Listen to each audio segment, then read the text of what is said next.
Aduniyar so ni da ke ni yarda da kin guje min na aure ba zan yi shi ba. Ai ka gana baka dama baya kai ka sanya ni fama ko ina son ganka san ba kai yi min uzuri ba. Ina yi laifi ina so ki min agaji taho mazauna kin bar ni sai ran gaji. Ba zan iya ba kuma ba zan sake ba ni kadai na bina afuwa ba zan maka ba. Ayyato ina sana kwana ya ba zan yi miki korafi ba. Mun yi sabo da juna ko kaɗan ba za hakure ba.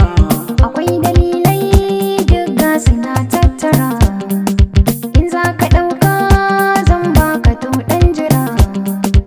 Akwai bayanin da za na baka ba zai yi in ɗauki dukkanin umarninka ba.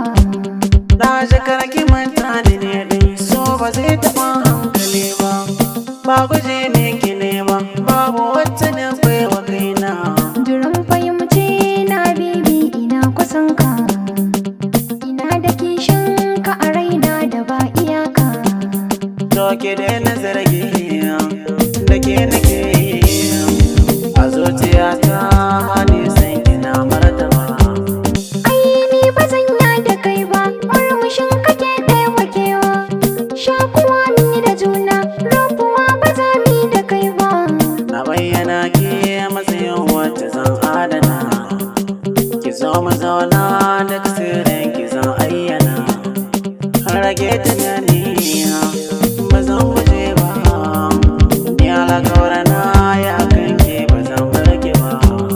Ai na sani na fahimta shi yasa ka ɗau hankalina ba ni in ba ka nima ka sani ba zan kai ka ni ba. Farin ciki ke kika bani da ni zan biya ki karɓi sunan da na baki masokin biya. Ka sani in yi ba zan ki ba da ni da kai mun daga tuta mun bar yan uba. Ayya damuwa za ta kaura wanda baya so sai ya buya. Ban cike zai zuwa ni in ba zai idobi da ke ba.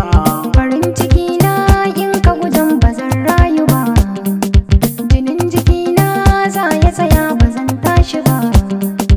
Ruwan ido na ba zai tsaya ba bugun zuciya in ta buga ba zan moru ba. Ayya na jikin bani dama san ba zan yi wasa da ke ba. Gwargwadon kokari na zan yi in gana kai ki nema. Ga wacce ke san ta raba mu akwai nakiya da ni da kai murfa kofa a bar tambaya. Yau jiki makoyi